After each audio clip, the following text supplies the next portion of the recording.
Okay. Alright, levels. How are the levels here? Yeah, that seems okay. Alright. Okie doke. Well, let's just do it. I guess. Let's just go ahead and start the stream. Bit of a surprise stream, I guess. I literally woke up about 15 minutes ago, and I was planning on doing some video editing anyway. And I figured, hey, why not do a quick stream early in the day? Hopefully this time slot makes it easier for other people to check in. And for any Patreon people out there who happen to catch this, I think next Saturday I'm planning to do the next patron stream. We'll do probably another watch along, so it's not like Saturdays are being taken over by regular streams, but just today I figured why not. Yeah, so let me put this down. You guys will have to let me know if anything sort of goes wrong with... Now, how do I keep an eye on the chat? Here, I'll do some rearranging here. Okay, so I won't do a window capture. I'll leave this here. Hugo says, good morning. Morning, Ugo. How are you? Very nice to see you here. Purple, of course. Hey, how's it going, Purple? You doing okay? Says morning streams now? Maybe sometimes. I'm experimenting. It's worth trying out. I think I actually get better watch time on my streams anyway than the actual videos. So in a way, it kind of helps out the channel. But hold on, so I'm rearranging stuff here real quick. So what I'm going to do is get rid of that. And then we'll have my... Why don't I just make the display capture the whole thing? Let's not mess around with it. And then I will pull up Premiere and make it smaller so that we can see everything here. Okay, that way I can see the chat, which is good, and I can do my little bits of editing. It is not going to be a heavy edit at all. This is a pretty simple video, but yeah, figured get some work done, have a chat, and then I'll already feel relatively productive for today, for this beautiful Saturday we're sharing together. You know what? I'm even going to change my mic to stereo. Give me just 1 second.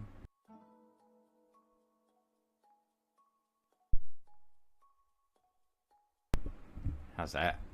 Is that kind of nice? This way, it should pick me up from more directions. I just want to make sure that the level is not insane. No, it looks fine. Okay. All right. How's everybody doing? It's nice to see the regulars back in the saddle. I hope everybody's doing well, having a nice kickoff to your weekend here, unless you're on a different continent, in which case it's probably like the end of the day for you or something, right? But I think everyone here so far is in the US, so there we go. Okay, add a couple video tracks there. Yeah, so just what I'm working on, it's nothing super special. I was thinking of talking about this relatively new game called Pig Ship and the Giant Wolf on Switch, which has basically no reviews out or anything right now. And I started playing it. I was like, it's not really my thing. So I went on to capture footage of a bunch of other shmups on my Switch, and I was like, I'll talk about those as well. And it'll be like a whole, like a roundup kind of thing. So yeah, we're gonna try to shape this into something resembling a video. First things first, I need to put a photosensitivity warning on here because, yeah, a lot of these games themselves have photosensitivity warnings, so I want to be very clear about that. Warning. Ugo says, oh, sorry, just started work. It's okay so far. Good to hear.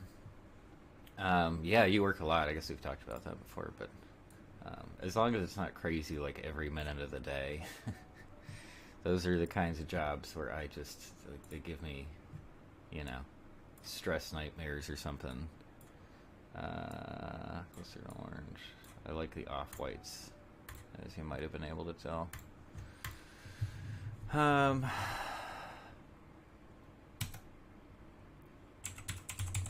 Warning, I don't know why it does the same color as the background by default. That doesn't seem useful to anyone.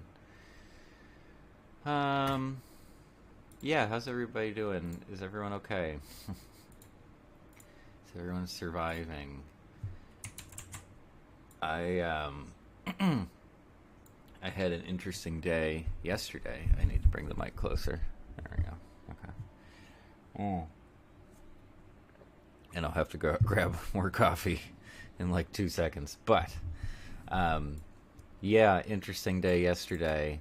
I was, if you tuned in for the stream on Thursday, I guess it was. Flash. Nope. I was telling the whole big story about like car breaking down, etc., which I'm sure is not super interesting to people, but it was certainly on my mind that day, so I ended up talking about it. Yesterday, I went to the effort to sell the car for scrap, basically, to junk it. And where's angle? I need to keep it. Oh, shoot. I don't think I can see angle from this view. You know what? We don't need the line. It's okay. Fine.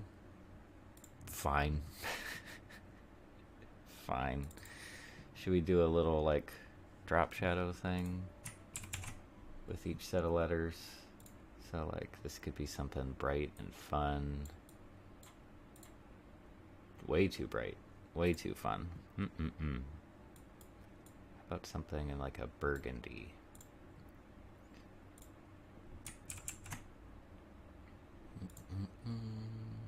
Here we go. Oh, how did... What? That color, please. I don't know what it's doing. Anyway, yeah, so I had to walk my way down to the shop and yeah, meet up with a scrapper guy who took the car away, and I was like, okay. And so it's a bold new era in which I don't have a car in LA, which is not preferable. That just made it harder to read, didn't it? This color is not very good.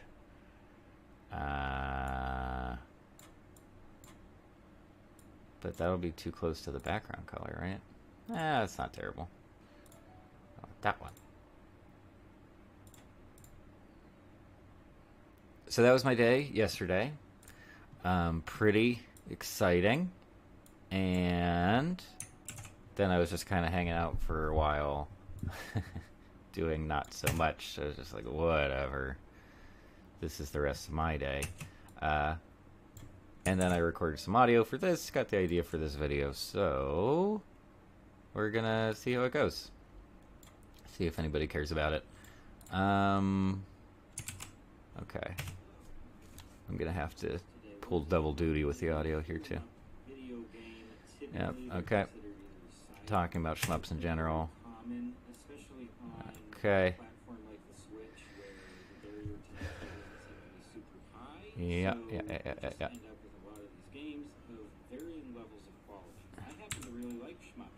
No, I don't want that. Okay. It's kind of a blessing and a curse to have a preference for this type of game because, especially on a platform like the Switch, as I just mentioned, to make this video is one called... There we go. Perfect. Now I can start getting some actual footage in. Okay. Ugo says, is there no public transportation in LA, or is it just bad? There is. And I have to commend, like, the city. They've done quite a bit of work. They've already spent millions, if not billions of dollars trying to flesh out the public transportation here in the city. But Yeah, still not that great. Like the underground stuff is there, but it doesn't really serve that many. It's also, I'm sure it's a difficult challenge too because LA is naturally so sprawl like. It's so spread out that you can't have like these super simple, really efficient routes like you could have in like Manhattan or something. Um, and so it's kind of awkward to they have a couple lines like running from downtown to the beach and stuff, and I think they have one that goes out to one part of Hollywood, and then the buses try their best, but it honestly just depends on where you are and where you need to go, and if if that route doesn't line up with what the public transportation infrastructure already is, you're just kind of out of luck. um, they're trying. They're trying. There's also a long and kind of interesting history behind like public transportation in LA going back to like the early 1900s. But yeah, it's just not quite there yet. Way back when I used to live in Boston for a while.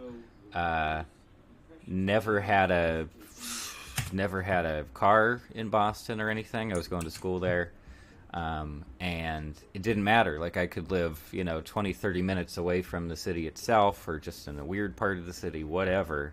And there was always either rail or bus to get you where you needed to go. It was pretty excellent. Not that the trains themselves and the buses themselves were all that great. And they had some issues and they didn't necessarily have the capacity to handle like big sports events and things like that in the city. But still, hi.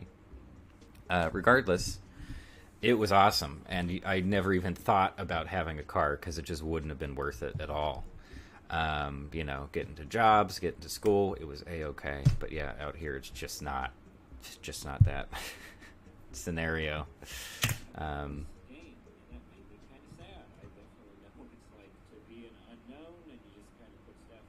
okay. Okay.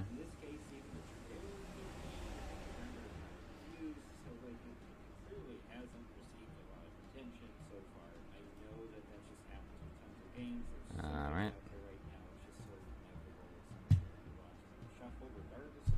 Get to the point, Mike.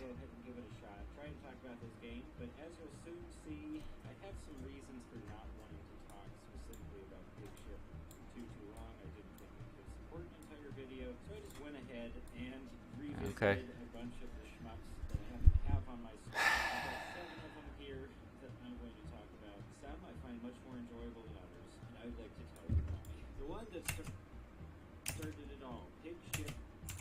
Okay. This is fine.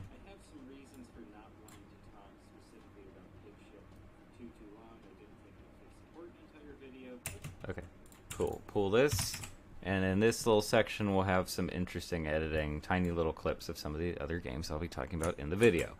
Serve as kind of a teaser. This intro section here, tricky. Do you think there's like some arcade footage of an early shoot 'em up game that I could put there? I guess that would work okay.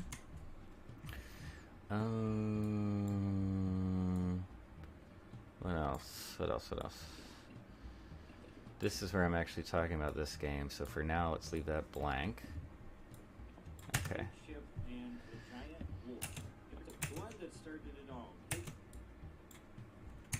Okay.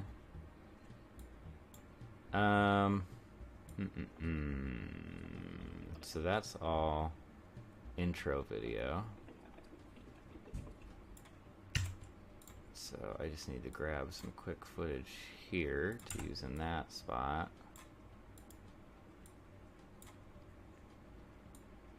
Thank you. I will need this in a bit.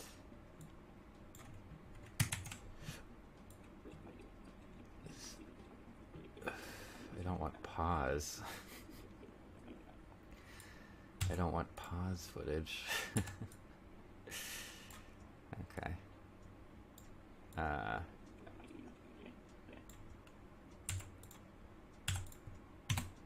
Okay. Now I lost the spot where it's supposed to end, but that's okay. I'll just find it again. games. There's so much out there Yeah, right now. yeah, yeah, It's yeah, so yeah. connectable. It's Yeah, yeah, yeah. shuffle regardless of quality. Yep. But I thought I would go ahead and give it a shot. Try to talk about this game, but as you'll soon see, I have some reasons for not Okay, I wanting think to it's talk like here. specifically about Pigship for too long. I didn't think it could support an entire video, so I just went ahead. Perfect. Okay, cool. Purple says that game looks cool. Is this video about the D's looking thing you bought? The D's looking thing I bought? What's that? You might have to clarify that for me, Purple. But the other comment, the game looks cool. Yeah, so this is the issue for me. Well, I mean, in the meantime, I'll plug it. I mean, I'll plug it in the video itself, of course. But, like, it's called Pigship and the Giant Wolf. Very small studio. I think they're called, like, what? Pixel Bones Studio. A handful of people. Very small, so they get all kinds of, leeway, I think, for that reason. They're also not charging a huge amount for this game. Unfortunately, I don't think the actual quality, the actual gameplay really measures up to the looks. It looks pretty neat. Art direction, pixel art, animation is pretty darn good. Nothing mind-blowing, but pretty neat. However, unfortunately, yeah, the gameplay is not super good. Also, this is a weird thing. This is maybe a thing with certain like game-making software, sort of lower-end stuff, where you get text that's like vector-based, but it's mixed in with pixel text, and it always looks awkward to me. It happened in Golf Story all the time. Like, it's sort of weird. Yes, sorry, Purple is talking about Playdate, which is right here, by the way. Playdate is another thing that I might have to re-talk about. What are you saying, Mike? That I might have to talk about again. Here it is on one of the sleep screens. Sorry, I'm not seeing my camera right now, so hopefully this looks okay in frame. So Playdate, I made that video, and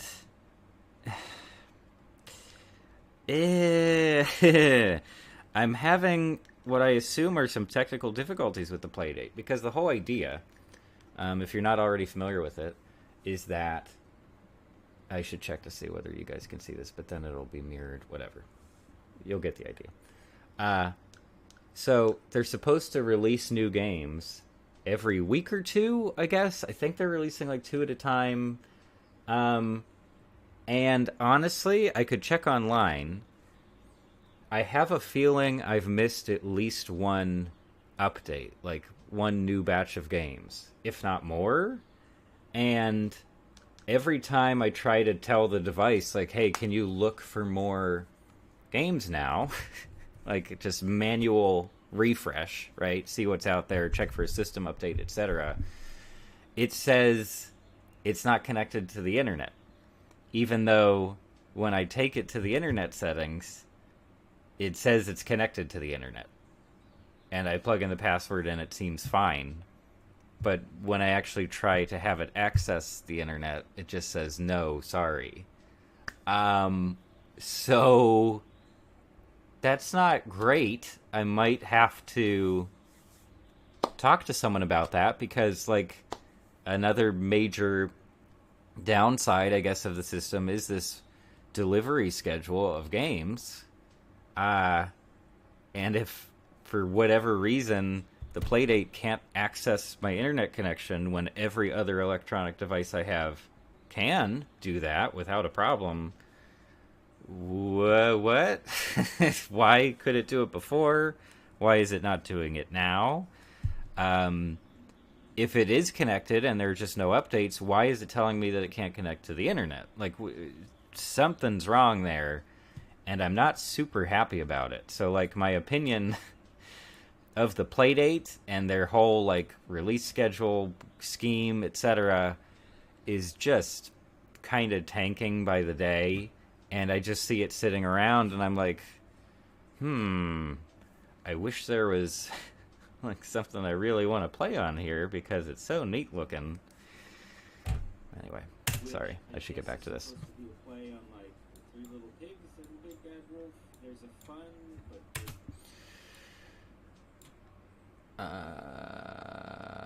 Okay, where did I say fun? Big Bad Wolf.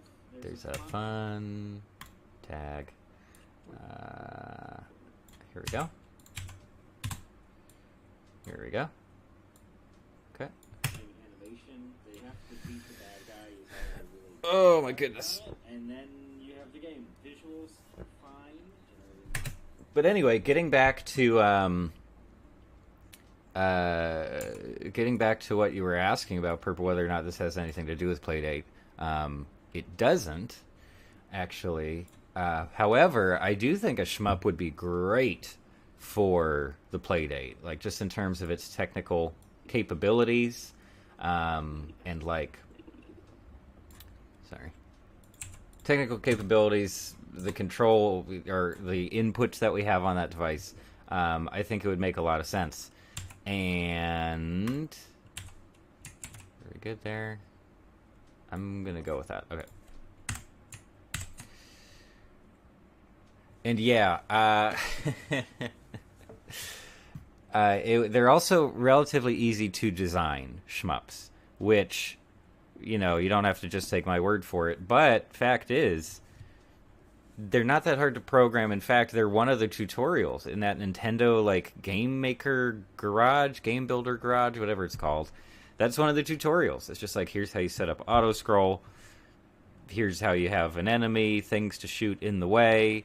So, like, yeah, someone should totally develop a shmup for Playdate. Ugo's trying to help me out here, which I appreciate. Ugo says, have you tried Factory Reset and then reconnect to the internet? I might. It's funny how many different options there are here for, like, let's see what they have in terms of, like, trying again. So in the games menu within the settings, you can refresh the list. What else? System, you can try your system update. You can restart Playdate. You can reboot to data disk. I don't know how that differs from the other options. You can also do a factory reset, crash reports, etc. And factory reset says, warning, this will delete data, all data, from your Playdate. So all my beautiful saves will be gone. But who knows, maybe I'll try that. In fact, maybe I just should. Oh, but then I have to redo all that stuff in Casual Birder, don't I? I mean, it's fine. I don't know if I'm going to finish Casual Birder anyway, to be honest. So, Playdate has been a bit of a mixed bag. But we'll see. I also still want to try to mess around with, you know, designing stuff, developing stuff with that tool they give you. But yeah, who knows? Maybe I'll do a follow-up video relatively soon. Okay. Okay. So far, and I just bought it earlier today, so please forgive me. Who knows? Maybe if I dedicate much more time to it, it'll suddenly click. I play. That's fine. Purple says, I watched the Linus Tech Tips video on a company making devices that use Game Boy games with a better screen. Is it the, I'm somewhat familiar with, like, the retro handheld hardware revival market, device market. So I think I know the one you're talking about. Why can't I remember the name? It's not like the Anbernic or the Retroid stuff. It's the one that you can physically put the old cartridges into, shaped like a Game Boy, and it received generally positive reception when it was released, and I think now it's starting to get a little bit more criticism, at least if we're thinking of the same one.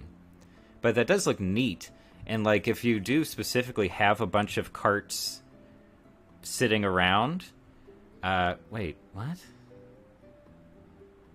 To factory reset, I have to remove the device from my account. What? Yeah, I'm not going to do this right now. Anyway, it's good to know that that's an option, you know? It's cool. Later, I have other things to do besides mess around with the Playdate all day. Is this music too loud either? It's a little bit loud, but that's okay. All right. I also need to get more coffee. Yeah, Ugo says you might want to leave that for as like the last option, last resort. I agree. Yeah, give me one. Give me 1 second to. Do I have anything to cover this up? No, I don't think so. I'm gonna go grab some coffee real quick.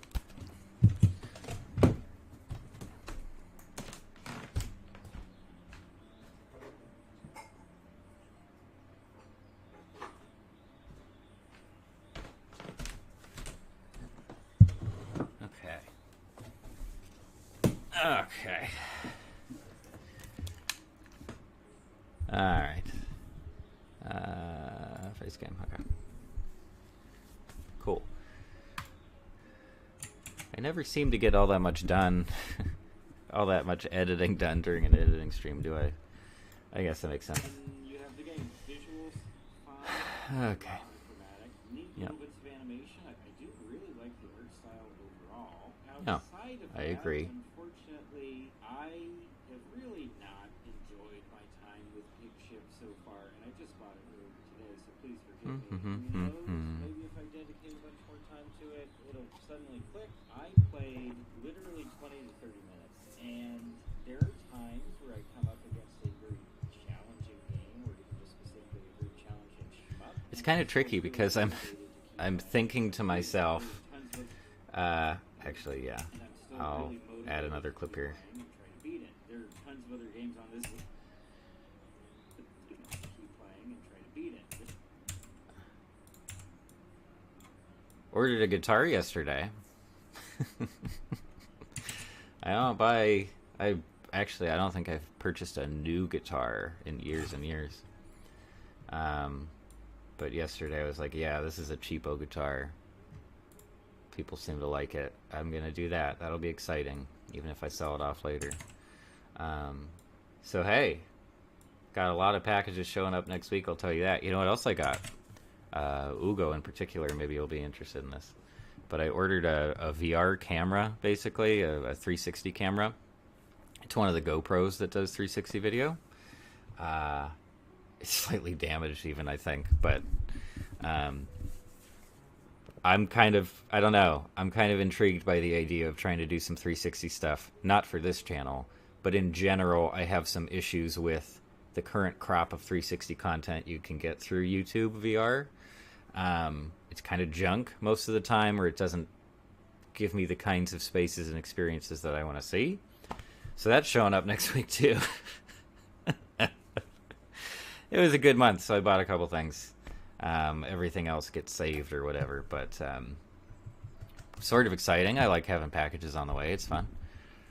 Toods is here. Toods gives a nice face for us there. Thank you very much.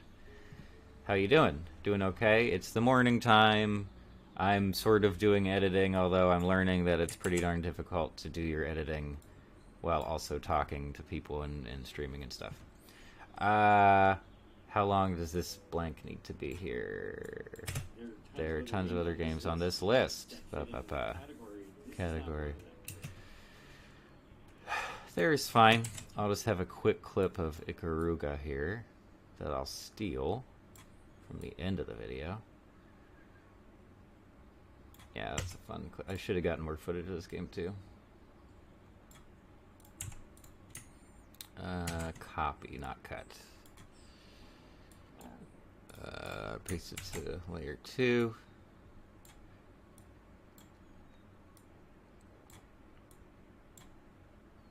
Oh, only to here. Into that category, this is not one of them. Oh, wow. Really short clip. Okay, now we're back to this. I had to push myself even to play for that long. I'm sorry to the devs. It's clearly a very small team. The core gameplay, I don't think is going to change very much. There is apparently an upgrade system. I wasn't able to... It's a bad sign when I'm thinking to myself, how can I make this gameplay footage more exciting when, like, the gameplay footage should be exciting. Like, it should work. You know, it should be like, wow, look how fun. Anyway.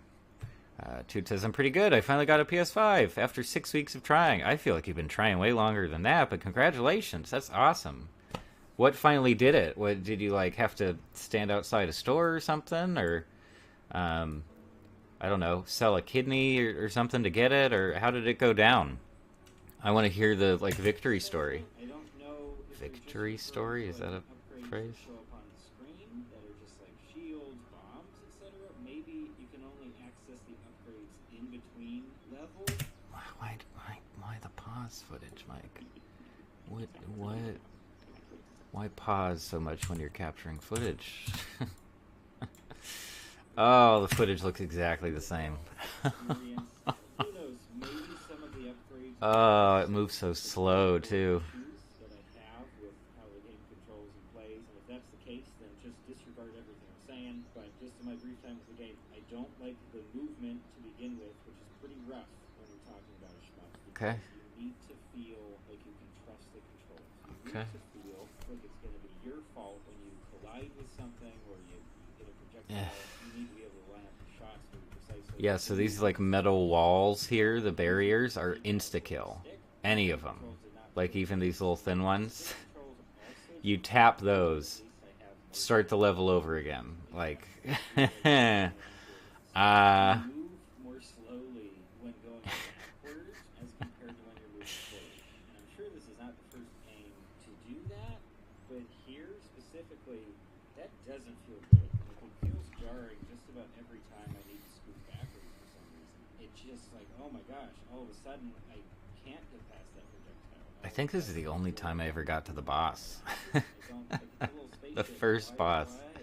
Is there like a reason behind that, or is it just how they work I was out? doing okay too, wow. That maybe Oh, the and then he worst just sin of kamikazed. all has to do with you firing projectiles. And first off, I want to say something positive about your sort of weapons and attacks right out of the gate is that you can cycle through 3 different shot types. And I'm sure you're typing out the story, Tudes, but also in the meantime I will ask, like, what have you been playing? I think we've talked in the past about like what you wanted to play on the system. But how's Astro's Playroom? It's like the greatest thing ever, right? That is such a good game. It's comically good. I doubt that there's an upgrade to remedy this. There's no auto. So in tons of shmups, if not the vast majority of shmups that I've ever played, if you just hold down the fire button for like your basic attack, it will rapid fire. So you can focus on moving, lining up shots, dodging stuff. In this case, you have to hit that button every single time you want to fire an individual shot. Yeah, that's stupid. Yeah. In this game, you have to press the fire button for every individual shot. Why? Is that an upgrade? But that's not an excuse. You can't just have a bad design choice and say, "Oh, well, you can upgrade it away later." Like, oh my gosh. Okay, anyway. Tude says, I went to the same store every week around the same time. Around the time that new shipments came in, okay? Last week they received 12 PS5s and 11 of them were purchased by people online, but I got the last one. That's like a story of inspiration. That's like the strength of the human spirit or something. That's insane. Wow, that's really cool. I'm so glad that it finally worked out. Also, maybe the people there, just started recognizing you and they were like, boy, this person just, they really want one. They're dedicated. They're here all the time. Let's give them one. Let's just give them one already. Purple asks, have you ever tried Super Glitter Rush? Wait, I think I have. Didn't you tell me about that one, Purple? I think I have it on my phone right now. Wait, where's my phone? Oh. Well, my phone is missing at the moment, but I'm pretty sure I have. That's the shmup, right? But it's all touch controls, of course, because it's on the phone. Sort of roguelike structure. Really good art, for sure, if I'm thinking of the same one. But please correct me, and maybe I'll just check here. Toot says, Astro's Playroom was really fun. I agree. I've mostly been watching the recent season of Stranger Things in my free time, though. Oh, really? So, like, so it's just, like, hanging out there? I mean, I get that, too. Especially when you've, like, built up to getting something for so long. It's like, what do I do with it? Like, it kind of takes time to build that relationship, you know what I mean? But that's cool. Yes, new season of Stranger Things. People have said um, pretty positive things about. We were talking about it the other day on the stream on Thursday, I think. So I'm glad people are still super into it. They're still delivering quality and all that. So pretty neat. Purple says I beat the whole game with only a few, two of three, a few what? A few hearts or something. That's cool though. Yeah, I was pretty bad at it when I tried it out originally, so I'll have to revisit that soon.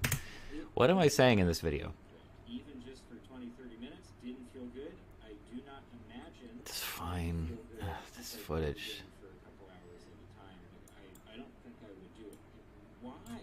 Are you immediately overpowered if you're spamming the task? I don't think so. No, it'd be fine. Just change the fire rate. Very strange. These are core things, like the movement itself and your attacks. Those are pretty darn important in a shmup. And here in Pig Ship, oof. Sorry, I'll just rattle off a couple other points here, and believe me, talking about the other games will be much shorter, so we'll start to pick up speed here. But no level checkpoints in general, so you just have to beat the level. Oh my gosh. Start over from the very beginning, which would be fine in a way, like it's trying to emulate the arcade experience to a certain degree. Plenty of I like that happy sun. The scroll speed is so slow, and you can't accelerate it by nudging to the edge of the screen in front. And I got so incredibly tired of starting that level over again and again and again and again. It just felt like it's going to be another 2-3 minutes before I get back to the part where I actually need to do stuff and really need to improve and get better. Hitboxes are strange, and for some reason they decided they did that in a single thing. Okay, this is where I actually need to find clips of a specific thing. Okay, anyway. Jude says, I'm looking forward to The Quarry. I can't get enough of Supermassive's horror games, and I didn't realize they were releasing another game so soon. Yeah, I think I've heard that title. I certainly know the dev's name as well. I don't think I've played any of them. I don't play a lot of horror stuff in general. However, we just had that PlayStation State of Play thing the other day, right? That was kind of interesting. They announced a full-on remake of RE4, which is... we'll get back to that in a second. But then, yeah, apparently they're releasing Resident Evil 8, good old Village, for PSVR. So I guess if you want to dive into the PSVR stuff, that could be pretty cool. I've been playing the other form of Resident Evil 4 VR that's on the Quest and other platforms. And it's very good. It's also very intimidating. I'm not into horror stuff to begin with, really. And yeah, the feeling of being there and being surrounded by a bunch of like cultists who are trying to rip your throat out is like a bit much on some days. But that's cool, you know? They've got some stuff coming for sure. That's neat. However, yeah, I was wondering if there's been some scuttlebutt, some angry folks regarding that Resident Evil 4 remake. Because it was only, earlier this year, they finally released that massive fan-made RE4 HD project, which is just a massive, texture pack upgrade thing for the entire game. It looks fantastic. And it took them years, many, many years to do. And now they're like, oh, here's the full remake a few months. Well, I don't actually remember when it releases. But they announced the release. They announced the remake just a few months after that came out, and I get it, it's a fan-made thing, you don't have to let them decide your scheduling, but it does make me sad, kind of, like that it might feel overshadowed, perhaps, by this remake, so. Anyway, that's that. Purple says, the last boss gives you an OP character, Quartzite. He's like a Viking. Oh, okay, cool. I actually like that when, you have a successful run in a game, and then as part of the new game plus, you get a whole new character with a completely different playstyle or something. And I honestly don't mind when a new character or weapon is a little bit overpowered, because I beat the game. It feels good. Yeah, there's one. It feels good to feel like, yeah, I've earned it. I've earned it. I am going to keep playing, and it's a whole new experience now. I love that kind of thing. Okay, so there's that one. Yeah, these are going to be short clips. In fact, let's set up a boundary here. Sometimes it'll be like barriers and pathways you have to navigate. Okay. One touch, you're dead. And even that hitbox doesn't feel super tight. So for some of those deaths, you tend to lean towards that doesn't feel fair, and then you have to start the level all over again. Okay. Okay.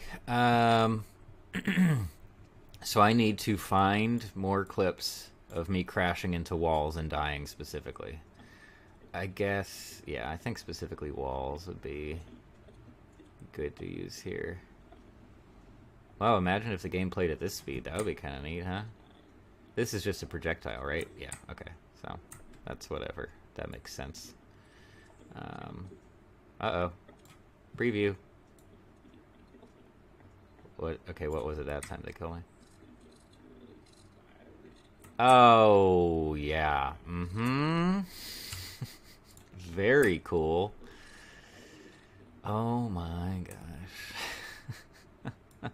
gosh. My goodness.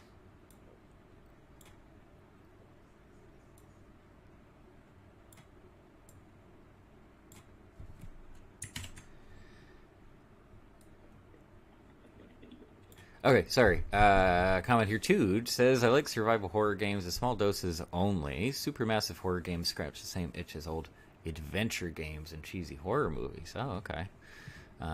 Interesting. Supermassive. Yeah, I immediately think of that Muse song when I hear Supermassive. But yeah, I don't think I've played any of their stuff personally. How do I die in this round?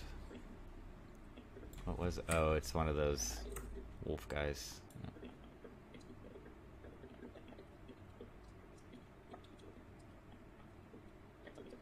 Oh my goodness.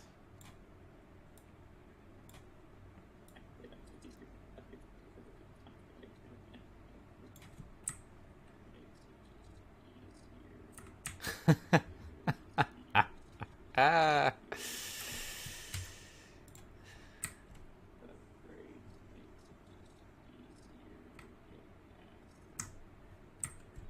Okay, Purple says you're close to 1K. Congrats. Thank you. Thank you very much.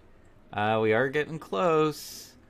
Lord knows we've earned it, I would like to think.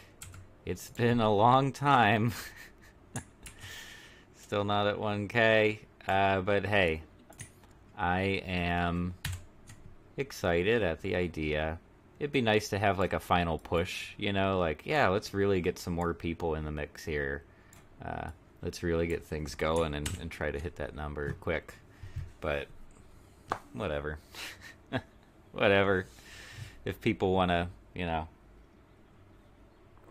share videos around and tell their friends, etc., the normal stuff, they can. But I've learned patience, I suppose.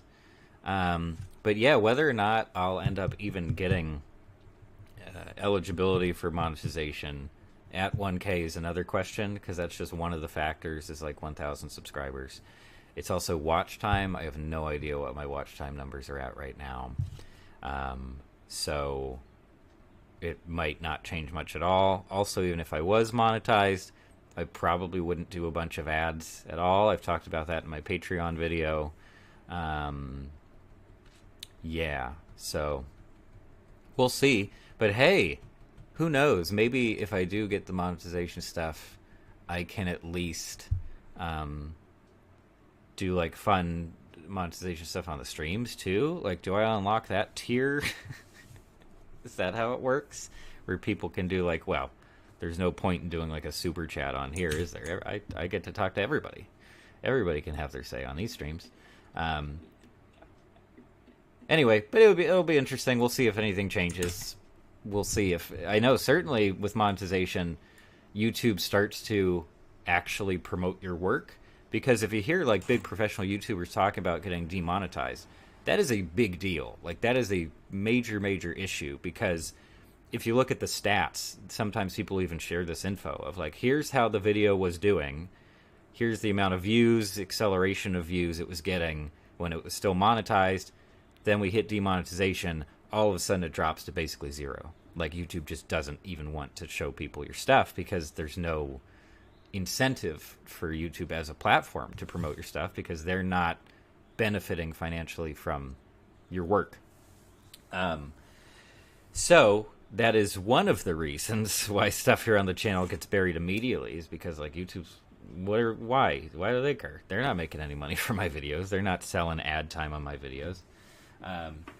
So that would be one major benefit, I think, is if I just had like even a single ad on a video, there's a chance that YouTube would actually show it to people. Which would be a whole different game, wouldn't it? Whole different experience.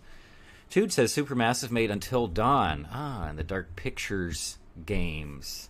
So is that like Man of Medan and stuff? And then Until Dawn, I know. That's the one that's like basically a horror movie, right? With the teens trapped in the cabin in the snowy mountain or something, right?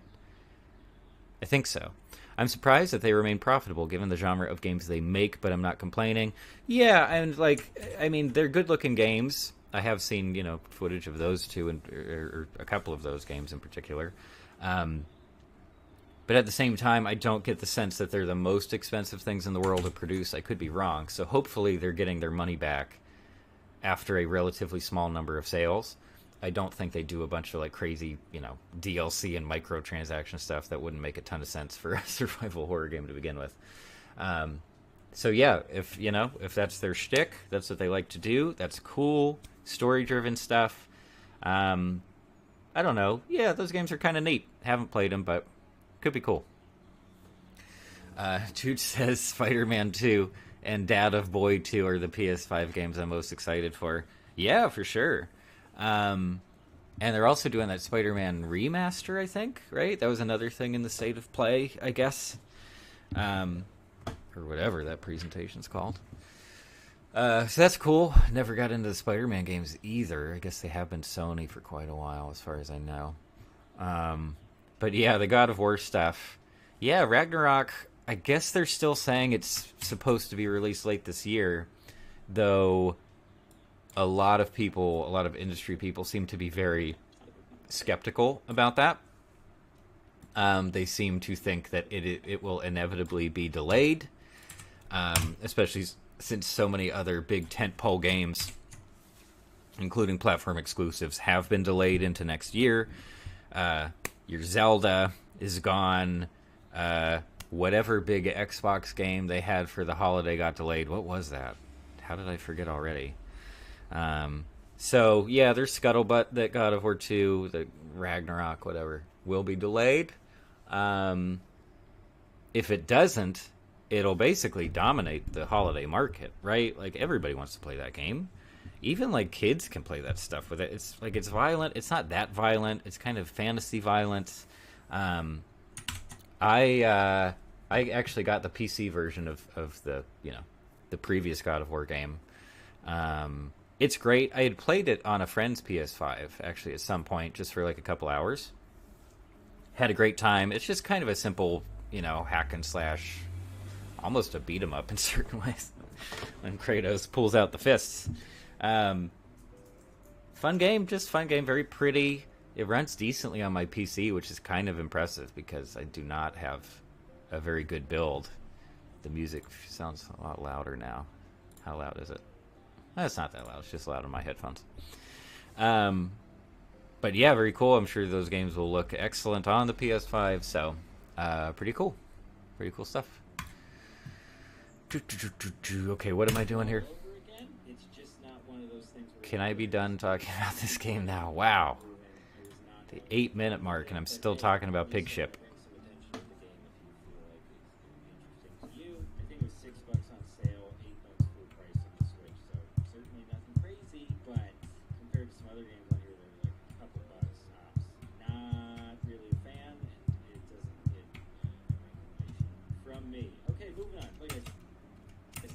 speaker. We'll get a little faster with these. Okay, next up is Freedom.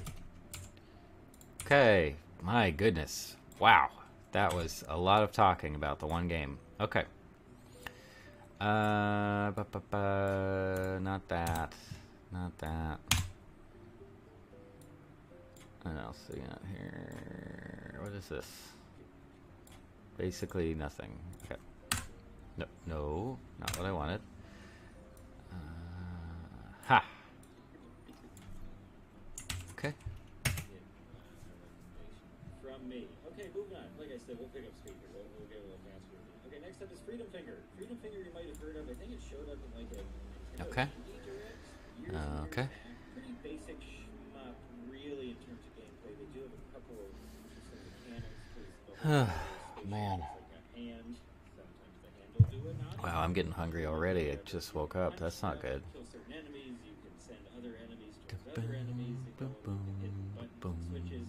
Grab ships. Grab other guns and stuff.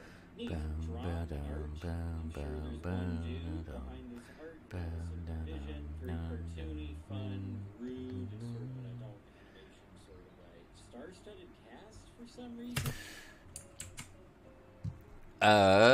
Toots his thoughts on the game where you play as a cat, TM. Stray, I assume. Yeah, they had the release date announcement, release date reveal for Stray. It's like mid-July or something. Yeah, I've had that one on my radar for a long time. They did a great teaser a couple years ago at this point. I was like, yeah, cat in Cyberpunk City seems neat. Then when that real, the real kind of official reveal trailer came out, that's when my cat reacted to that trailer and I put up that video. But of course, that was just her thoughts. I didn't really share my thoughts on the trailer. But I am still a fan. It's up for pre-order on Steam. It's going to be $30 full price. The pre-order is something like $27 US. So nothing crazy. I think that fits, certainly just in terms of the look, the overall visual quality of the game, I think is very impressive. So that makes sense. You know, it's high for an indie game, but it kind of seems like it's trying to play in that league of the higher-end indie stuff. And yeah, it's interesting. I do get the feeling that the general gameplay will be a lot of... Well, they showed a lot of stealth in this new trailer, which is not my favorite thing. Makes sense for a cat-based game, I suppose. But then, on the other hand, it ultimately looks like a lot of it's going to boil down to, like, puzzle platformy kind of stuff, but in 3D instead of 2D. Puzzle platformers are really not a favorite of mine, to be honest. Stuff like Limbo, the other game they made that everybody loves. Oh no, how could I? Inside, sorry. That guy, what is it? Oh my gosh, I don't remember names now. But you know the genre I mean. Little character running around, clever puzzles. Even Silt apparently borrows a lot from that genre of puzzle platformy stuff. Really not a big fan of that. I don't tend to enjoy those types of puzzles. It just kind of seems annoying to me. Even like Braid. Braid is a fantastic game. It's not really the kind of thing that I enjoy playing, especially if I'm on guides constantly, because I just need to get through a level. So, whether I'll be buying Stray like on release, probably not. I'll probably try to wait for some kind of sale. Also, who's publishing that game? I feel like this is important for us to sort out.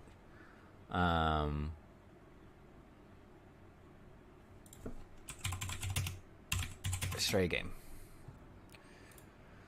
Oh, it's Annapurna. Have you guys heard the news about Annapurna? I shouldn't call it news, but there have been some stories about Annapurna as a publisher. if you're not familiar with Annapurna, they're basically a spin-off of the film, distribution company, I guess, Annapurna Pictures, which I think has a direct connection to Paul Thomas Anderson. And then Annapurna Interactive. Yeah, Megan Ellison here. Was a USC student, went on to become a pretty successful film producer, had a couple hits there. And you think, oh, that's cool, like, good job, good for you. Having success in the industry, that's awesome, especially at a young age, relatively young age. However, Megan Ellison also happens to be the daughter of a billionaire, I'm pretty sure. And, like, okay, she didn't choose that life, whatever, but the bulk of being a producer, like, to become a producer in the first place, you just have to have a bunch of money. That's most of what you're providing, in some cases, is just funding for a project to get finished, and then it's sort of a gamble of whether or not it'll be successful. So she kind of had a leg up in that department, but here's the issue with Annapurna Interactive specifically. There's a great video. How do I get to YouTube? Like this. I don't want to specifically go to their channel. Stop.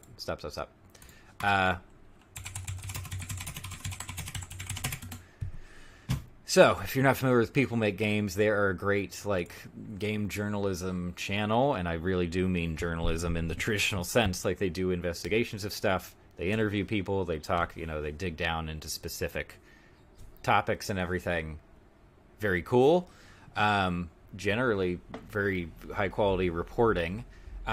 So this video in particular is where they started to dig into several indie studios, specifically 3 indie studios, where a ton of the staff across different departments, whatever, had some pretty major complaints and accusations as to in relation to some of the leadership at each studio. And yeah, a lot of it does boil down to what could be considered emotional abuse.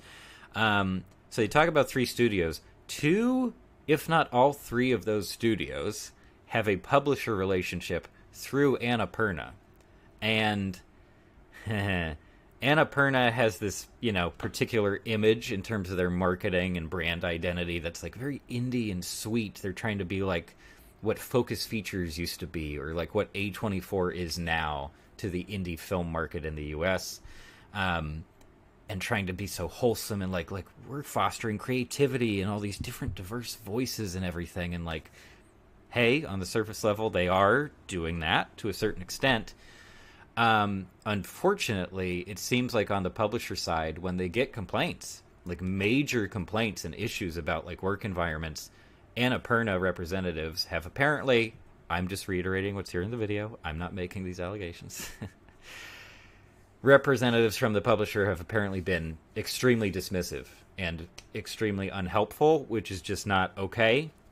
And in fact, some of the game dev people who comment on like their interactions with Annapurna are saying, no, like these are not like fun, quirky indie people. These are just like bro people. These are just like tech bros just trying to make a buck. They're marketing bros. Anyway, so the association between Stray and Annapurna is not my favorite. That's also a contributing factor to me not really wanting to give them money for a full-price game. But the game itself looks very nice. The devs seem very talented there. Hopefully they've been treating their teams well. And the cat's cute. So there are positives. Oh my gosh. Anyway, so yeah, we'll see about Stray. Just story and dialogue than I expected at all. It's fine. They're trying to poke fun at just like American imperialism in general, I guess. Okay. I like a lot about the game. It also includes a bunch of licensed music. I think each Yeah. level is timed out to the exact runtime. Yeah, it is a nice feature. Which maybe feels like the music has a little bit too much control over the level design, but at the same time, it does feel nice. If you have a bookend to every single level, it feels complete. Okay. It has a natural resolution. Oh, I heard my phone. I don't have too much else to say mode if you just want that kind of thing. It's not really the most fun I've had with the shmup. It goes on sale for next to nothing. Okay. So if you're curious, you can pick it up. Okay, next up. I have to punch those. I didn't realize. Basically the- Whoops. Yeah, it's a fast one. Next up. There we go. Yeah, let's get some other footage from this game in the mix so that we get some kind of variety. Okay.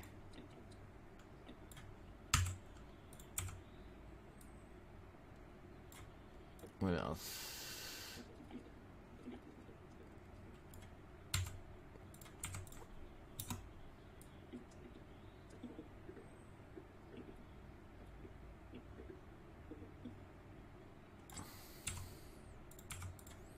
Okay.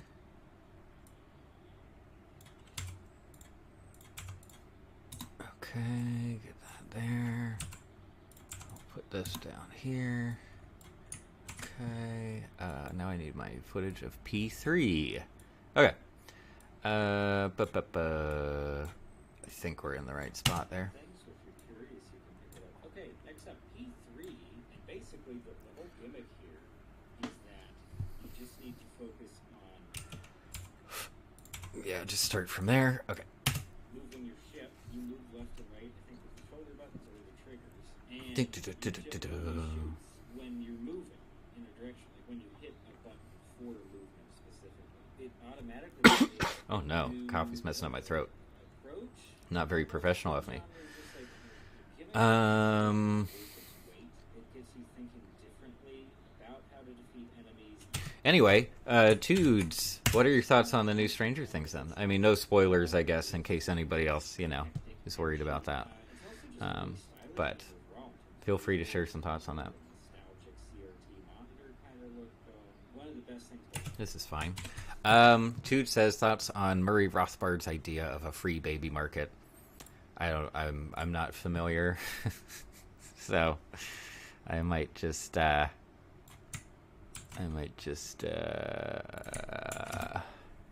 this.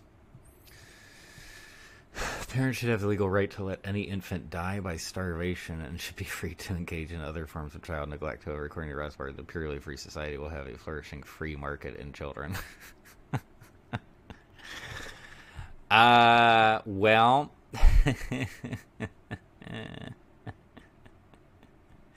free market for buying and selling babies. I mean, it almost sounds reminiscent of the, the famous satirical Jonathan Swift piece, A Modest Proposal. Yeah, I mean, I'm not familiar with the dude.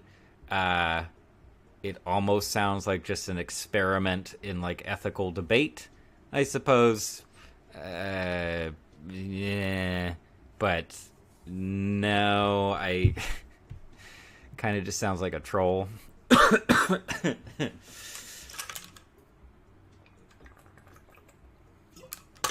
Sounds pretty insane.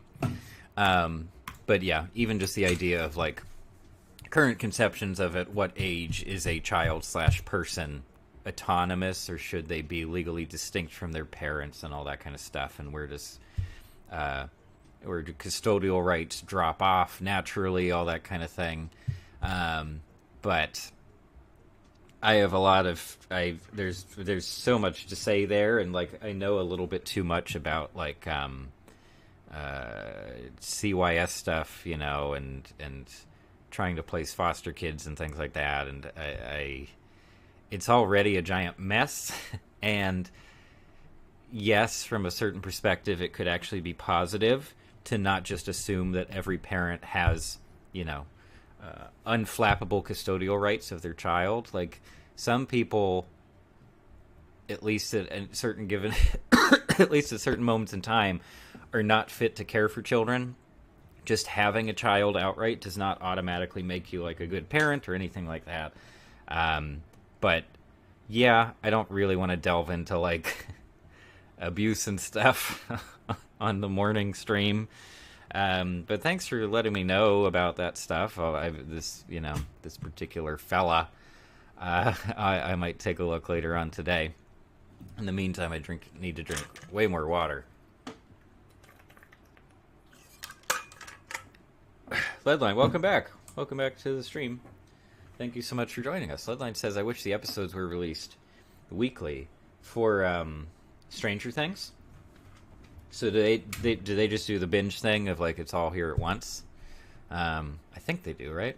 Far and something that I really love about difficult games that still encourage me to play is that it's really quick to restart. Shady Day is here. Welcome back. How's it going? Hopefully this is a better time for you than the like Thursday evening time slot. It starts you back in the action so fast. Maybe I should give up on the editing. I'm sure if I do this off stream, I'll have the editing finished in like 20 minutes. But yeah, it is kind of difficult. Anyway, Shady Day says thoughts on Owl House. I have literally never watched Owl House. Lol. Yeah, so I actually did watch a pretty good amount of Owl House many months ago. Someone recommended it on a stream, in fact. Said, hey, check it out. That was kind of our animation book club for the week. We all tried to watch some episodes of Owl House and then talk about it. So there's a stream of that. I think I also made a separate video about Owl House, if I remember. Kind of an awkward title to say out loud, isn't it? Owl House. Owl House. Owl House. Kind of sounds like outhouse, doesn't it? But the show is not an outhouse. The show is okay. I think it's pretty fun. I don't have too much to compare it to. I guess I watched it pretty close to Amphibia, so I was getting similar vibes from each of the shows, which is not necessarily negative, but I definitely preferred Owl House between the two. Wendy Malick in one of the starring roles, I think, is excellent. Obviously, she's worked with Disney before on Emperor's New Groove, done plenty of other voice acting work, but it's a fun show. I just I don't know. It didn't quite hook me. It seemed like it was skewing a little bit younger. Like it didn't necessarily fall into the category of adult-friendly animation for me. So I didn't keep up with it, but I would probably go back to it for a nice, easy watch. It's on Disney Plus, so easy enough to access there. What else is there to say? At the time, I did notice a lot of similarities to Little Witch Academia, funnily enough, even just in terms of our core characters and everything, the rival character and all that. So, kind of funny coincidence there, probably. But it's a fun little show. I really don't have too many criticisms of it, so you know. Tube says Stranger Things 4 was all over the place, but I enjoyed it a lot. There were a lot more highlights than lows. Each episode was between 1 hour and 1 hour 40 minutes. So it was more like watching a series of movies than a show. It definitely maintained my attention the whole way through. Okay, that's cool. That's good to hear. Yeah, and I mean, that is certainly one of the benefits of the streaming landscape is that, like, yeah, the episode length doesn't have to be uniform. You can just have episodes of all different lengths. You can have them uniform if you wish, but if you feel like you need more space, more temporal space, I guess, to tell a particular story, you can do it. You don't have to worry about commercial interruptions, well, except for the near future where Netflix will be getting commercials, so it'll totally mess up the pacing of a lot of their original shows. That's another topic. But that's cool. I'm glad to hear that it was like, you know, I'm glad to hear that it was just consistently entertaining throughout. Samuel Cam, welcome back to the stream, Samuel Cam. How you doing? How was Quandal Dingle? I still don't know how to pronounce it, but I did watch a little bit of that like lore video, and I didn't finish it. But I am kind of hooked, so I will get there. But as I mentioned earlier, it has been a really busy couple of days, so honestly, there just hasn't been a lot of time for YouTubing and such, and just watching a bunch of stuff. So, yeah, haven't finished it yet, but it is interesting. It is very interesting, so I get why so many people are, like, kind of hyped on those types of lore videos and stuff. Okay. It's a really cool game. Okay. It's certainly worth checking out. Probably the most positive one I've Okay. talked about here so far. So go ahead and take a look. Next up, they have... Okay. Here we go. Yeah, I feel like I'm not gonna finish or persevere with this editing on the stream. Yeah, I might back out. Okay, but hey, I mean, look at that. More than half the video is sort of kind of rough edited. So that's good news. But yeah, now this is the real tricky part, is where I have to basically talk about 2 games at once. Okay.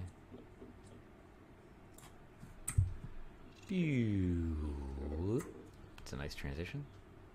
Oh. So I already have it cut between the 2 games. So this should be void gore footage. Yeah, cool.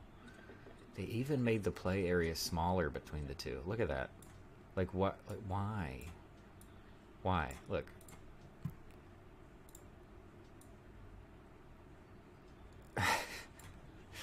Someone can run the math, but look, why crop even more from the play area on the newer game? Like, what? I don't understand. It's the same developer too. It's a whole thing. You'll see in the video. But yeah, I might bail on editing for now. What else do I want to do? Should I go back to trying to fix the playdate? Sorry for people who just showed up. I was talking at length about how I'm having some issues with the playdate already, just in terms of connecting to the internet. Or even though I'm connected, it says I'm not, but it says I am.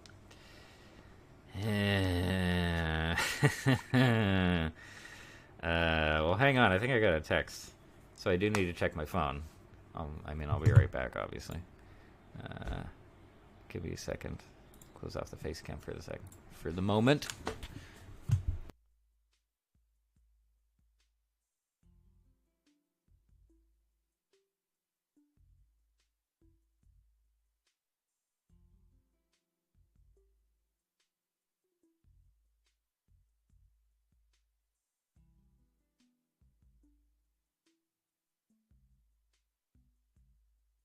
Okay, alright, found the phone, don't you worry.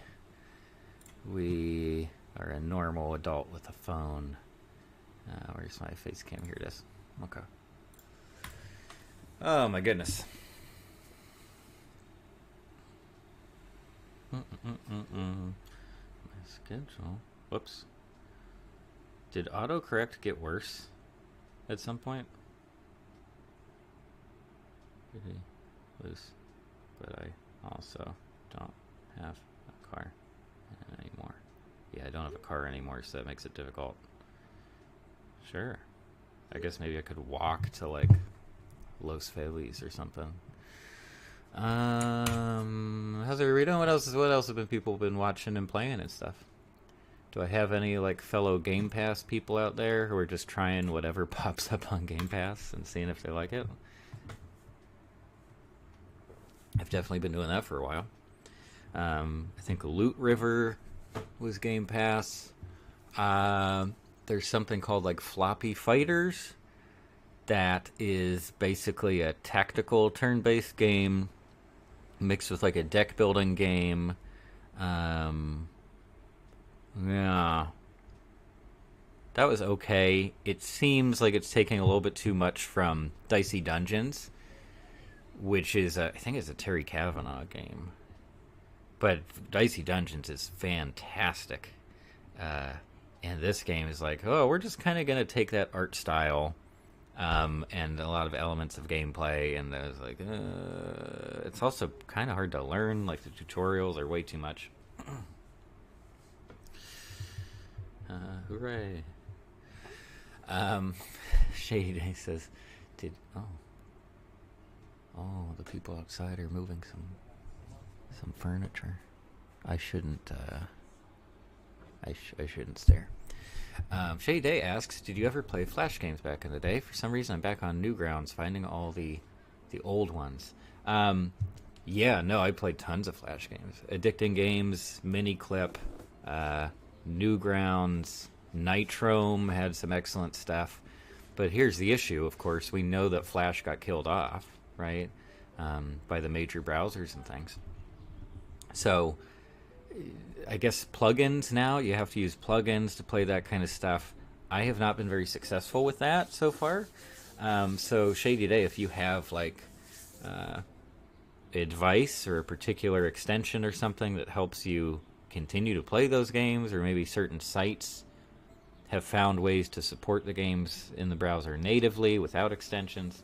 But I've been very sad about, like, we're basically just removing all this history, not only of the internet, but of what is essentially indie game development too. It makes me pretty sad. But it's been a real mixed bag for me of like what games I can still play, which sites I can still play those games on. Even the old Bloons Tower Defense games, some of my favorites, like 1, 2, 3. I love those games so much. I ended up buying them on Steam. There's a big collection from that company, so you can just play them in their own, Steam game setting. So that's a nice fix, but like not every Flash developer still cares about that stuff. Not every developer is going to, still do that kind of thing, try to support those games for the future. So it does make me kind of sad. It's an unfortunate situation, but yeah, I was super into those games. Nitrome was definitely one of my favorite developers in that space. I think they're based in the UK. I'd have to check. But like Kitten Cannon, Buddy, what was it? Special Buddy Pal or something? And you just like beat up this little 3D model. So many. Raft Wars or whatever that one was called. Line Rider, I think. Great Flash games. That was a really cool space for gaming at the time. Okay. Okay, I'll try to do a little something here. Even having some of those upgrades makes it just easier. What? It's just so much more fun. Graceful explosion. Aha. Okay. Perfect. Marker. Oops. Alright. So this is the general area in which I need to have this footage cut up really well. Okay. Cool. And then Graceful Explosion Machine. That should actually be pretty straightforward. Should I do that first? Maybe. We'll see. We'll see. Wow, I really am getting hungry. That's not good. Dun, dun, dun.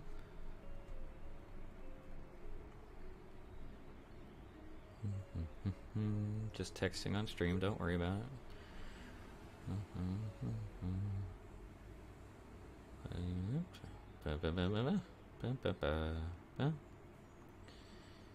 Why am I looking at the weather? It's been very humid out here lately. It's kind of awful. Yeah, this is going to be more intricate editing, so I think I'll just kill it off for now. That's fine. How long have I been streaming? An hour, 19 minutes? Okay. Nothing crazy. But yeah, maybe, I don't know, maybe I'll pop on here and play something or do something else to give us some visuals. But,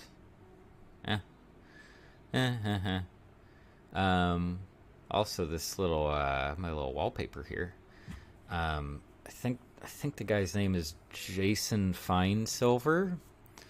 And he is either art director or like production design on that new Puss in Boots movie that I really like the look of.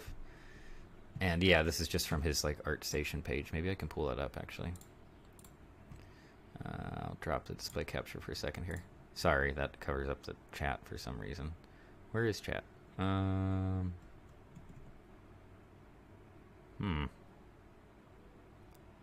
that's right. That's right. Okay.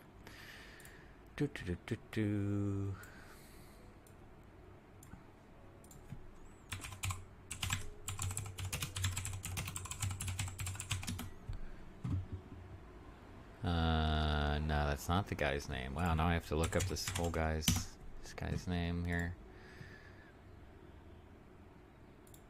Come on.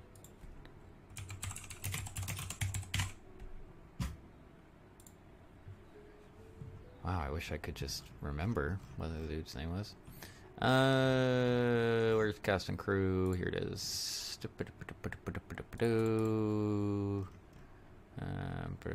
Art direction. Joseph Feinsilver, not Jason. Oh my gosh. Here, I'll put it back up. Okay. Shade says, at least that's what worked for the Epic Battle Fantasy games. Okay, that's cool. Yeah. Yeah, I do think it is still a mixed bag, unfortunately. But, yeah, I love some of the old Flash stuff, so I every once in a while I try to go back to some of my old favorites and that kind of thing. Leadline says, so you watched Nichijou, did you like it? Yeah, absolutely. I mean, Nichijou very quickly became one of my favorite series, period. So that's that. And yeah, I'm currently in production on a Nichijou video. It's more, I don't know, it's more similar to a podcast. It's sort of a, what do we say? A discussion video, if you will. So, I basically called up a friend of mine, who turned me onto the show to begin with, and was like, yeah, this is a great show. Once he found out that I really liked it, we're like, yeah, maybe we should do something with that. So we recorded like roughly an hour and a half of audio, I think, just talking about different aspects of the show and like, favorite characters, scenarios, jokes, visuals, etc. So I am working on that. It'll be a very long thing. I think I cut it down to like maybe an hour-ish, 45 minutes to an hour. So that's fine. But yeah, I need visuals, and I think I have a specific idea for those visuals. I just need to get a whole bunch of footage. It's not going to be the most visually exciting thing I've ever released. But I just don't think there's any other way to get that much stuff edited behind this. Like, it wouldn't make sense to have clips for every single thing we talk about. So yeah, we'll see about that. Anyway, but yeah, I'm flipping through some of Joseph Feinsilver's work here on ArtStation, and it's just great. Like the textures, sense of depth. I'm a pretty big fan. It is pretty darn good. Yeah, it's awesome. And we do get variety. Like, this is a particular, style. Looks heavily painted and all that, but we move on to stuff that's a little bit harder, a little bit sharper. Lovely. Interesting framing, too. I feel like naturally I would want to push this that direction, because this space here, but it works like this, especially with this little umbrella up here, the yellow. Dude says, thoughts on Zygmunt Bauman's concept of liquid modernity. Sorry, don't have a ton to share with you. It's something that I have heard of, but I would have to Google for sure. But I'm sure it's great. Simon Williams says, I love this, such vivid color work. I just want to climb in. Here, how about this? Boop. Boo, boop.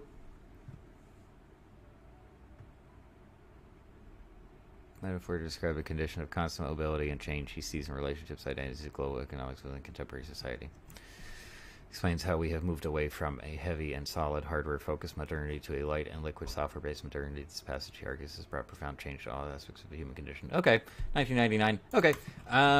In a way, that kind of sounds like, I mean, not necessarily similar in content, but somewhat similar in subject matter to some of the stuff that, like, Nick Land was writing about, sort of around the same time, of,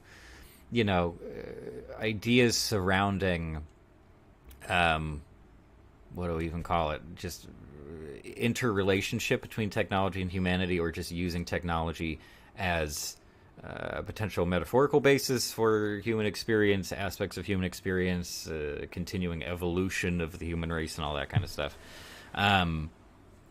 So who knows? Maybe they were somewhat related. Maybe they were buddies or something like that. But yeah, neat. That's certainly the kind of thing that I would check out. Something also that might be sort of kind of related. There's no way I'm getting that out of there. But there's a book here called The Interface Effect. Is it Alexander Galloway?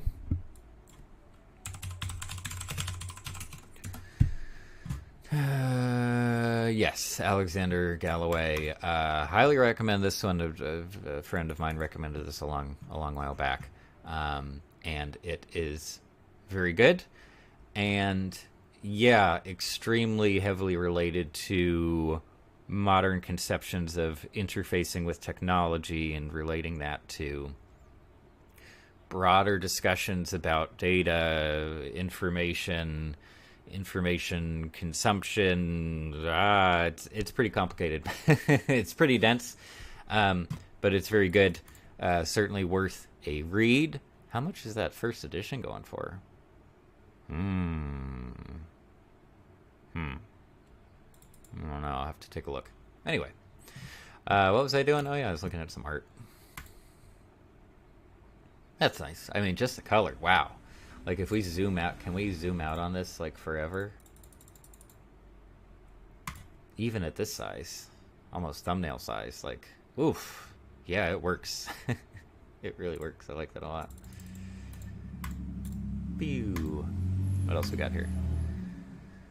Obviously, very different style all of a sudden. Not my favorite, but composition fine. In fact, we kind of see... I don't know, sort of kind of reminds me of framing we get on that one shot in the trailer for The Last Wish, except that we don't have the negative space above the tip of the giant tower thing. Like, they sort of crop it in, so we're like seeing from here down on the tower. Neat though. This is pretty cool. Another like heavily textured style once again. This face is kind of funny. Pretty cartoony. Guess that makes sense. He's at DreamWorks after all. Yeah, it's neat. Even these what, like frescoes or something up here on the walls. Very cool. Sense of scale. It's very nice. Can I? Oh. Just letting me download stuff, huh? Okay. This is neat. I wonder if we can actually figure out exactly what street this is supposed to be. There's a chance it's just Highland, I guess.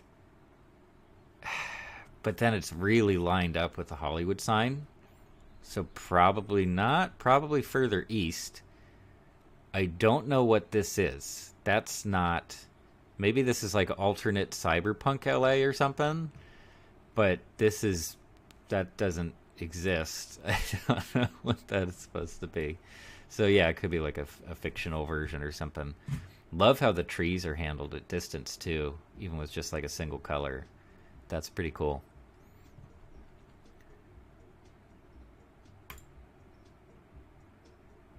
I mean, there's a couple here. Oh, sort of a panoramic thing. Wow. Yeah, he has some great clouds. You can see here on the wallpaper that I have here too. In fact, I think I know exactly which brush he might have used in Procreate, if he does use Procreate, to get those lines, that kind of texture. What else is this? Oh, some weird sci-fi kind of thing. Ooh, we get a few here, huh? That's cool. I don't even know what's happening, but it's neat. Wow. Yeah, I'm into it, for sure. The Spore Farm. Is this like Signs too? Signs again? Yeah, I mean, like, kind of BioShock vibes from that, right? Or just any number of anime things. Aliens, Atlantis, I guess. These giant loader machines. This is a little... I mean, I get it. It's at distance, but it's, yeah, a little different. But yeah, like square strokes, square rectangular strokes are apparently such a big thing.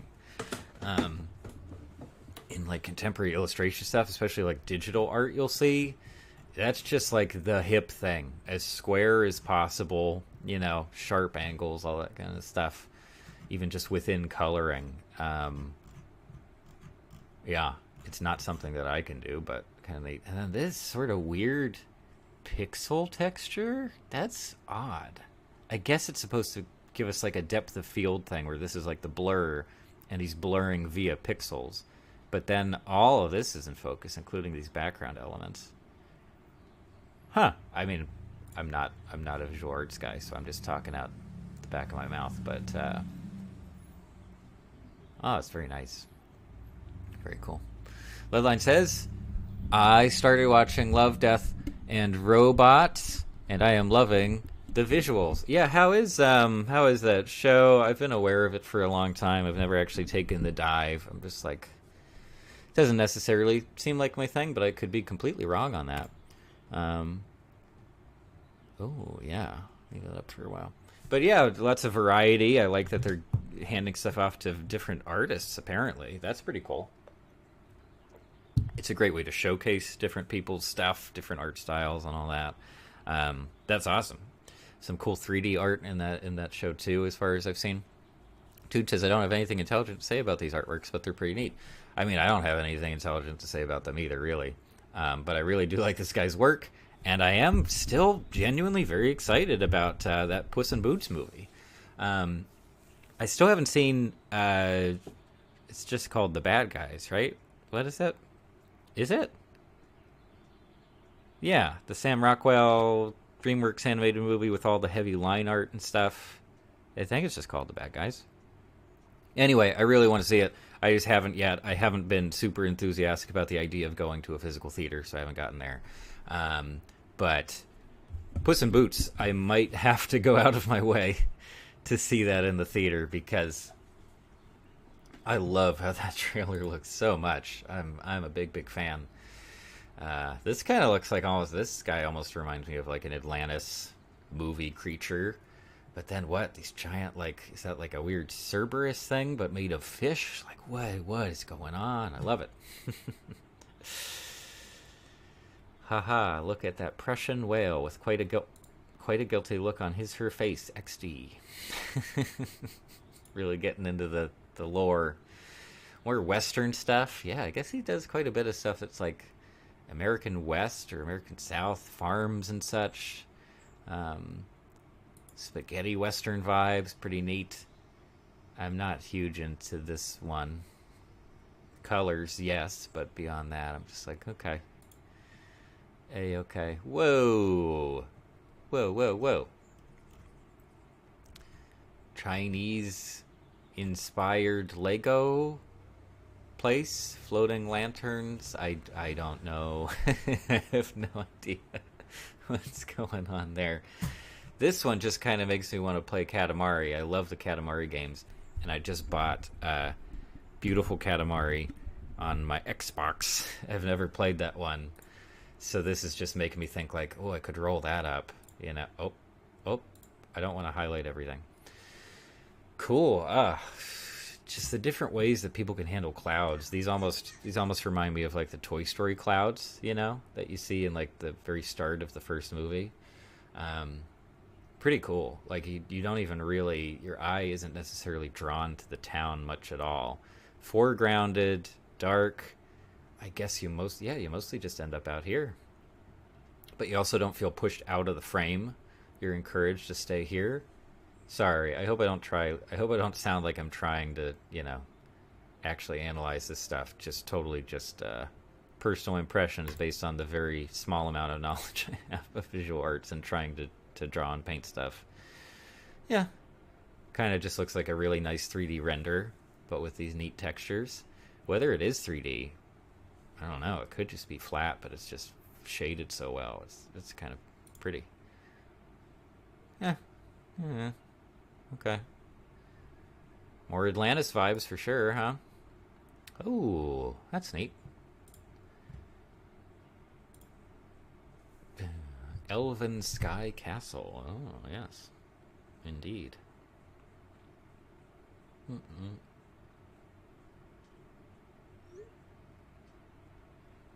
Pretty much the same. Working on my own stuff. Anyway. How much longer should I stream? I don't know. Another 10-20 minutes, maybe. Because I actually do want to finish that edit and try to get that video up today if possible. And yeah, apparently I just don't have the the brain capacity at the moment to do some good editing and also still talk to people and engage and that kind of stuff. So yeah, I'll probably hop off relatively soon. But this is good. Feel productive already today. Good start to the weekend. Just kind of hanging out.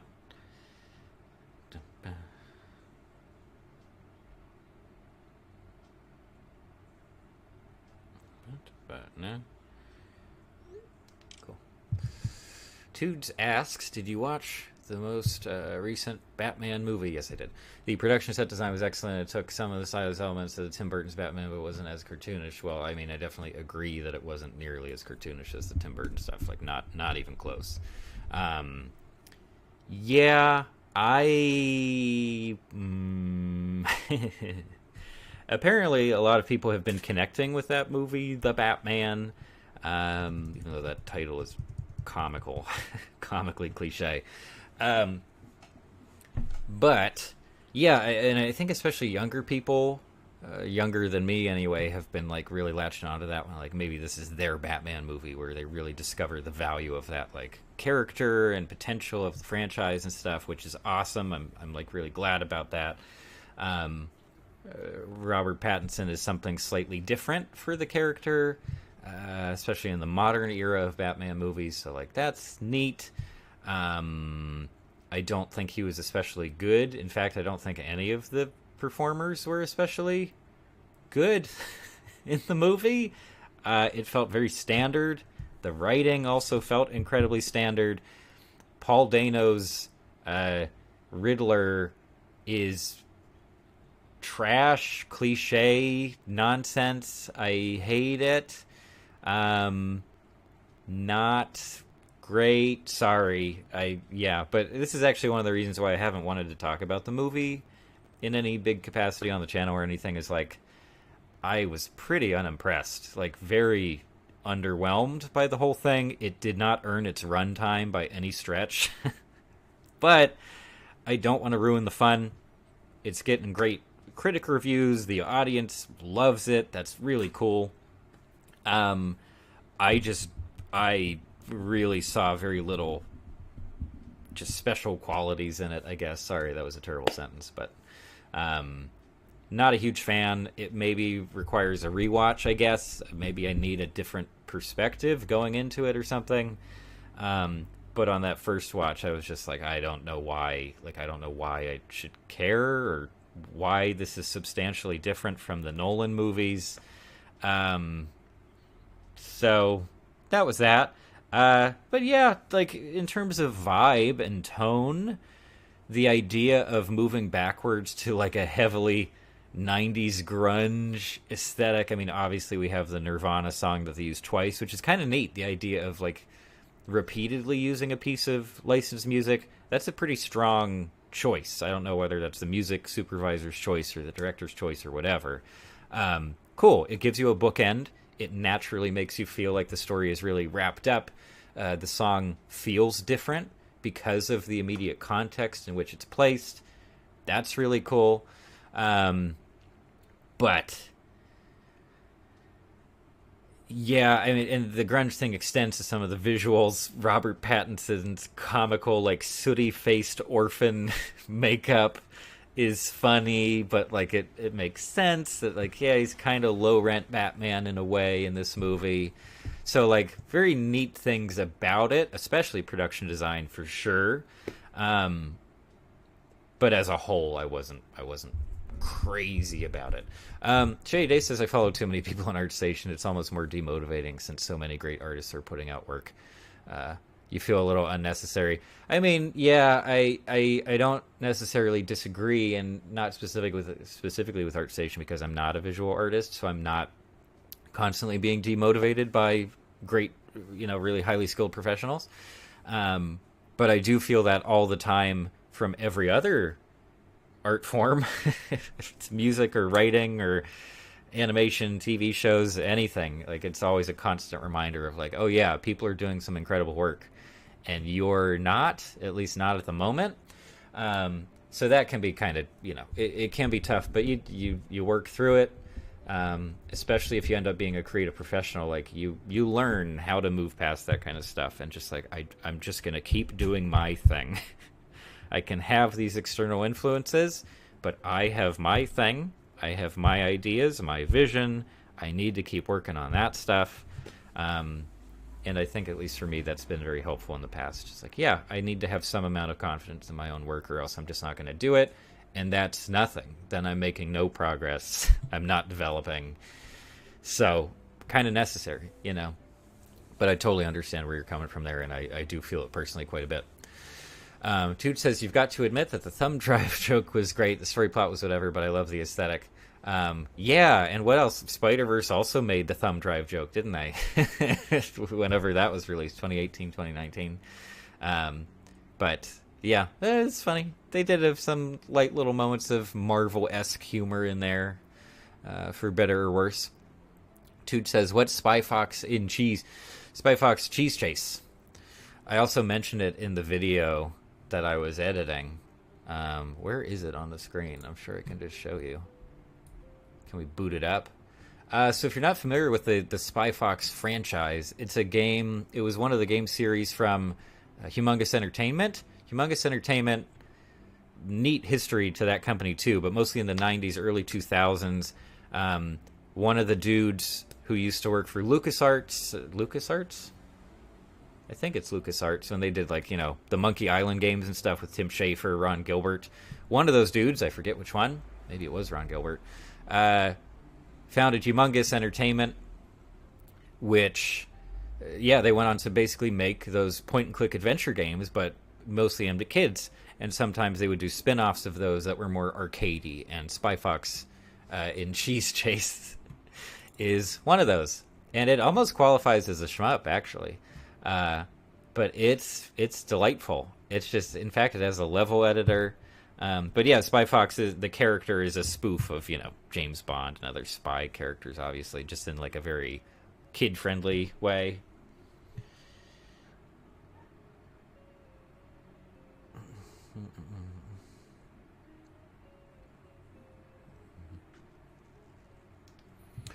What is, oh boy, I guess Scum is a thing that I think was actually built by someone at Humongous. And so this is also the way that you have to run some of their games on modern systems. Humongous Entertainment also did the backyard sports games. So backyard baseball, backyard soccer, backyard football, later on backyard hockey. I think they did some basketball games too. Some of those got console ports. You can't buy any of those these days, I think. None of those games are on Steam. Humongous has basically every other game they've ever made up on Steam, but not that one for some reason. But now we get to watch an update download, which is thrilling, I'm sure. What do we got? Come on, man. Come on. Is this messing up my stream, by the way? I don't think so. We're not dropping any frames. That's cool. Shady Day says, oh yeah, another Monkey Island's coming out this year. Yeah. And it's a new entry, right? Like, I don't think it's a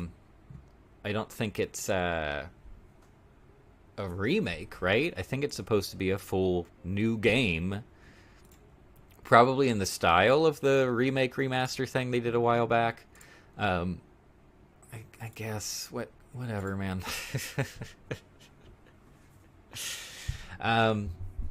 So yeah, there's that.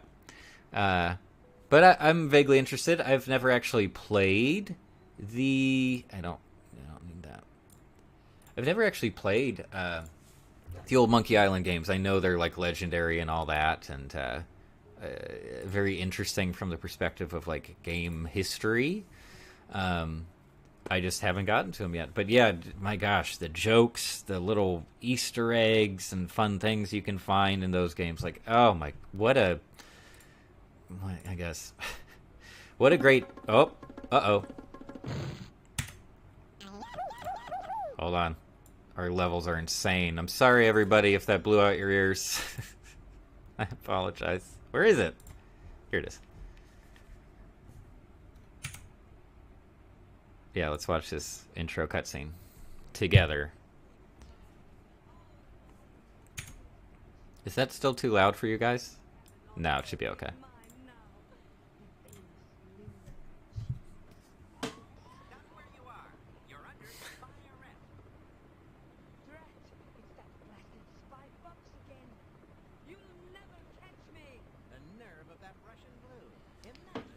Russian blue, that's an actual species of cat. She won't get away with this. Not with Fox. Spy Fox on her trail.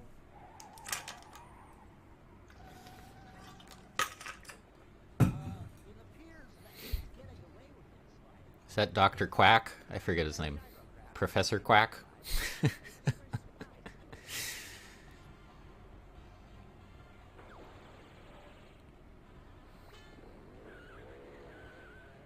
Oh, yeah.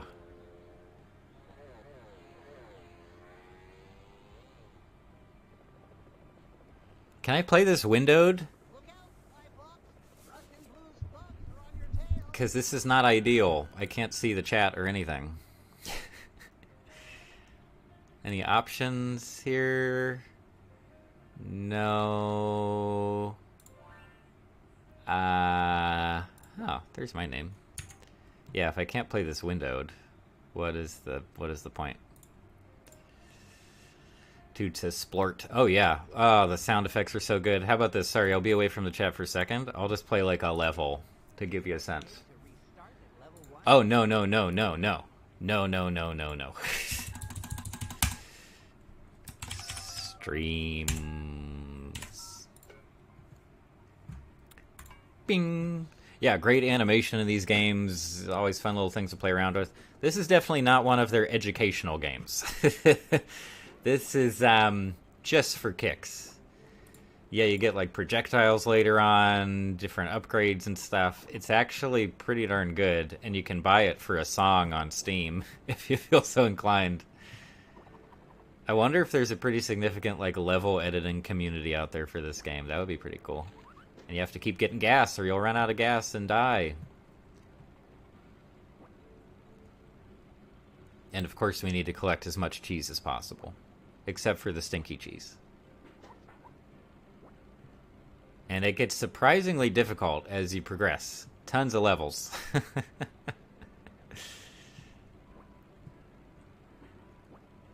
Whoop.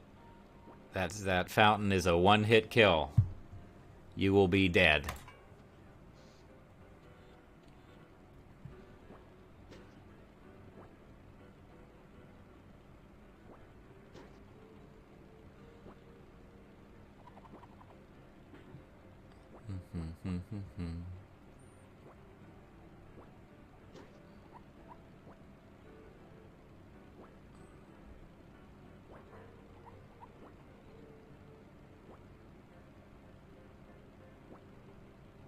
Yeah. Okay, yeah, I'll have to I'll have to stop.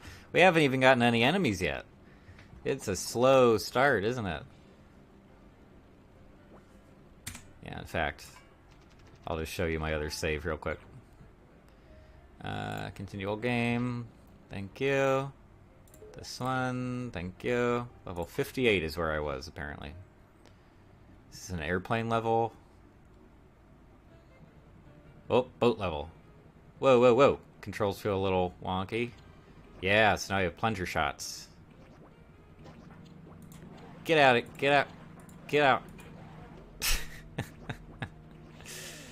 Bananas.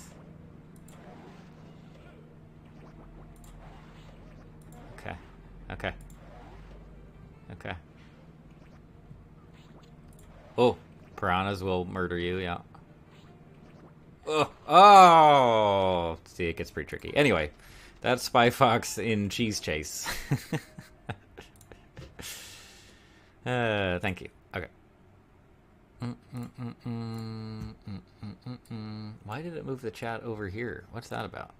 Anyway. But yeah, folks, this has been an interesting stream. But yeah, I got a little bit of editing done. Got to chat with people a little bit. But yeah, time to wind it down. I will continue editing. Hopefully that video will be out later today. Should be fun. And yeah, like I said, the Nichijou video is forthcoming at some point. I think that's going to be a really fun one, especially for people who already like the show a lot. I think we'll have some interesting things to say there, things that you might relate to. Ugo says, have you played Pico Park? I have not. I'm aware of it. That's a big like multiplayer thing, right? But like tiny little puzzles and stuff, little tiny characters. But I haven't played it myself. Yeah, I think it's on Switch, so that would be a great place to get it for sure. Maybe I'll catch it on sale or something. Toot says, have a good rest of your day. Your streams are always entertaining. Thank you very much. Who knows? Maybe I will end up streaming more often, different times and stuff to see how it goes. But yeah, in the meantime, thank you so much to everybody who came out live, people watching the archive later on. And, yeah, I guess that's about it. But yeah, everybody have a great rest of your weekend. Keep an eye on the channel. I'll throw some stuff up as soon as I can. Cool. Okay. I think we're good to go. Let me real quick get rid of our display capture. Put up our clouds, perhaps. Okay.